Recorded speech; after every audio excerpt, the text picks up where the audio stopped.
यही तो गर्व की बात है कि हम महिला और आज एक महिला को सर्वोच्च पद के लिए उम्मीदवार बनाया गया है। इससे बड़ी खुशी की क्या बात हो सकती है। सबसे पहले तो श्रावण मास की पहली सोमवारी के शुभ अवसर पे आप सबों को ढेर सारी शुभकामना, बहुत बधाई। भोले बाबा आप सबों को आशीर्वाद दे, सबके चेहरे पे मुस्कान बनी रहे और इतनी शक्ति दे हमारे यशस्वी प्रधानमंत्री नरेंद्र भाई मोदी जी को कि हमेशा जनहित में, राष्ट्रहित में, राज्य हित में वो हमेशा कार्य करते रहें और इतनी भगवान उनको और शक्ति दे कि जिस प्रकार एक साधारण घर की महिला को, एक साधारण परिवार की महिला को उन्होंने इतना सर्वोच्च पद पे बैठाने का जो आशीर्वाद दिया है और हमारा सौभाग्य कि हमें एक मत देने का अधिकार मिला, तो इससे बड़ी खुशी और कुछ नहीं हो सकती है। और आज इतना पवित्र दिन, हम बहुत शुभकामना, बहुत आशीर्वाद देना चाहेंगे और यशस्वी प्रधानमंत्री जी के प्रति आभार व्यक्त करना चाहेंगे, उनकी पूरी टीम के प्रति आभार व्यक्त करना चाहेंगे कि उन्होंने आज हमें ये सौभाग्य प्रदान किया। सबसे पहले तो श्रावण मास की प्रथम सोमवारी आप तमाम सभी को हम बहुत बहुत शुभकामनाएं देती हूँ और भोले बाबा सबको खुश रखे, स्वस्थ रखे। और हमारे माननीय प्रधानमंत्री जी, यशस्वी प्रधानमंत्री जी, एक साधारण घर की महिला जो हम लोग का भी सौभाग्य रहा, उनके साथ 6 साल का हम लोग अपना झारखंड राज्य में उनके साथ रहें और बहुत अच्छा, मतलब जब भी हम लोग गए हैं, जो भी हम लोग का जन समस्या रहा, जो भी बात रहा, बहुत अच्छा से उन्होंने देखे और कोई मतलब पक्ष विपक्ष का बात वो नहीं देखे थे, सबको साथ लेके उन्होंने जो चले वो हम लोग देखे। तो आज और सबसे बड़ी बात एक महिला है और हम लोग भी एक महिला हैं, बहुत खुशी की बात है। हम लोग आज वोट दे के निकल रहे हैं और भगवान उन्हें शक्ति दे और माननीय प्रधानमंत्री जी को स्वस्थ रखे, तमाम हमारे राज्य की जनता स्वस्थ रहे, सुखी रहे, यही भगवान से प्रार्थना करती हूँ।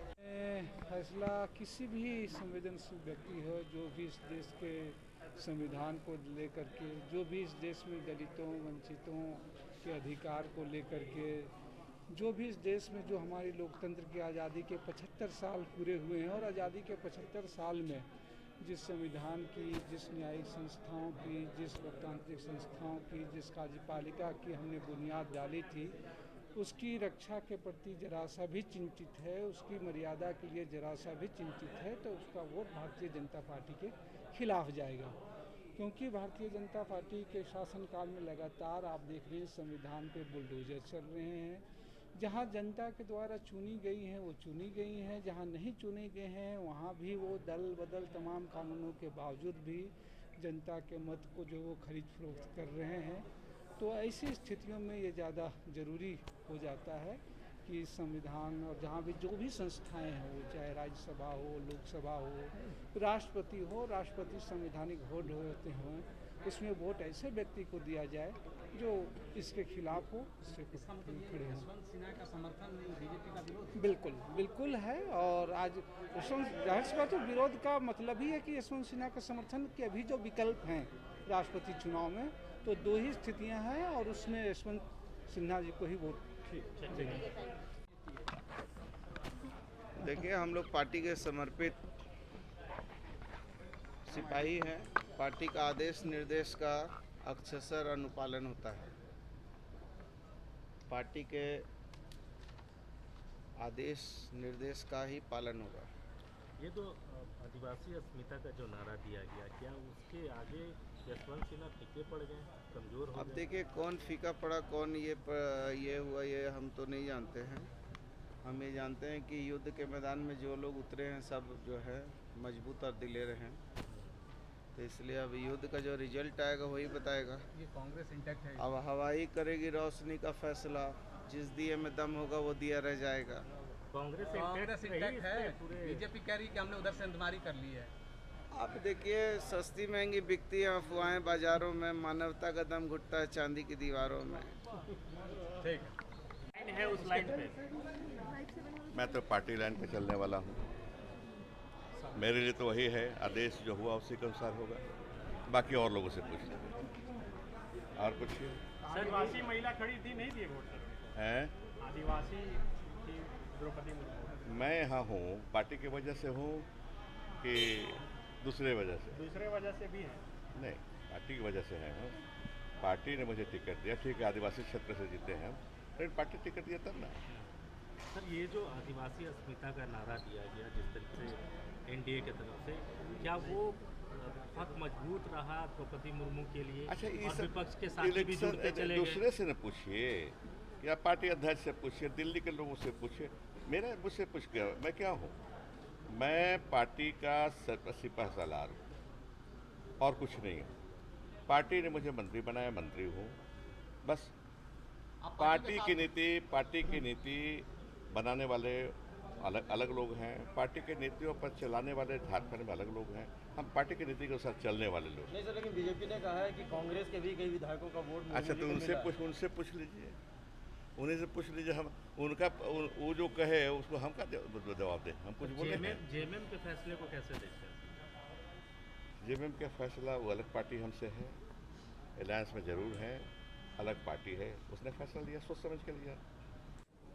आज पहली बार देश में पहली बार एक आदिवासी राष्ट्रपति बनने जा रही है और उसको उसी समय हमने वेलकम किया था। और पार्टी के अंदर में जो बैठक हुई थी, तो बैठक में हम सारे विधायकों ने हमारे माननीय मुख्यमंत्री को हम लोगों ने ऑथराइज़ किया था कि आप जाएं दिल्ली और केंद्र से बात करके पार्टी हित में जैसा निर्णय लिया गया है वैसा हम लोग करेंगे। तो कल बैठक हुई थी और इसका नाम आया कि नहीं, हम लोगों को द्रौपदी मुर्मू जी को हम लोग को देना है, राष्ट्रपति के उम्मीदवार है, तो आज हम लोग वोट दिए। पार्टी के फैसले यानी कि अपील पर या फिर अंतर्मन से भी वोट दिया? अंतर्मन से भी, पार्टी की तरफ से भी, अंतर्मन से भी, खासकर तो मेरा तो अंतर्मन से भी। दादा, आज आपके बेटे की गिरफ्तारी हुई है और इस पर क्या कहेंगे? देखिए ये कि अभी मैं जल्दीबाजी में हूँ, लेकिन फिर भी मैं बता देता हूँ कि ये मेरा बेटा आज से नौकरी नहीं कर रहा है, 17-18 साल हो गया, और उसके पास आना जाना, पर्व त्योहार सारा चीज़। और जब इनको नौकरी दे रहा था, तो जब वंशावली जब बन रहा था, वही लोग एप्लीकेंट है। मेरा बेटा एप्लीकेंट नहीं है कि वंशावली मेरा इस जमाबंदी में बनाओ, और वही लोग एप्लीकेंट है। और इसके बाद सारा चीज़ हुआ, जब ज्वाइनिंग हुआ तो ज्वाइनिंग के टाइम में भी वहाँ पर एफिडेविट जो होता है सारे उन्हीं लोग का दस्तखत है, उसमें हमारे बेटा का कहीं कुछ है नहीं। और आज पता नहीं, हमको भी समझ में नहीं आ रहा था कि क्यों इस तरह से ऐसा हुआ। ये 16, 17, 18 साल के बाद और अरेस्टिंग हो गया है तो कोई दिक्कत नहीं है। अरेस्टिंग हुआ है तो फिर हम देखेंगे। इसका इशारे पे हुआ है? अरे भाई देखिए, ऊपर वाले का हाथ है, हम किसको बोलेंगे? ऊपर वाले तो यहाँ बैठे हुए हैं। यहाँ नहीं, कोई न कोई किसी का तो हाथ है, वो तो सामने आएगा ना। सच्चाई तो सामने आना ही आना है, सच्चाई सामने आ जाएगा बहुत जल्दी। मतलब कोई गड़बड़ी नहीं है? कोई गड़बड़ी नहीं है। अरे किसी के जमाबंदी में आप करिए एक बार, उतना दिन साल 18 साल तक आप नौकरी करते, उसके पास आना जाना सारा चीज़ होते रहा है, और एक भी ऐसा किस्सा हो गया। तो उसमें कुछ लोग हैं, उसको अभी हम बाद में बताएंगे। फंसाया जा रहा है। हाँ, नहीं, एक विधायक के बेटे को ऐसे तो गिरफ्तार लोग नहीं करता है। एसपी की अरे भैया केस कर दिया, तो ऊपर से कहीं ना कहीं इशारा होगा। हाँ, ऊपर से दबाव था, लोग बोल रहे हैं हमको। आपको पार्टी के खिलाफ या फिर खनिज के खिलाफ जो लूट हो रही है उसके खिलाफ ये आज हम खनिज के खिलाफ नहीं, सबसे पहले हम ही ने शुरू किया था।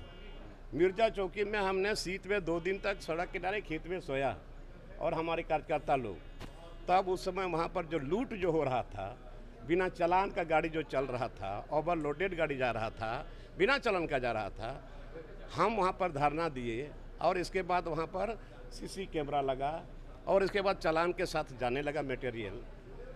और उस समय बहुत कम समय में झारखंड का इतना रॉयल्टी जो मिला है, जबकि खुले जब वहाँ से जा सकता तो पूरे झारखंड में कितना रॉस हुआ होगा, आज आप इस बात को समझ सकते हैं।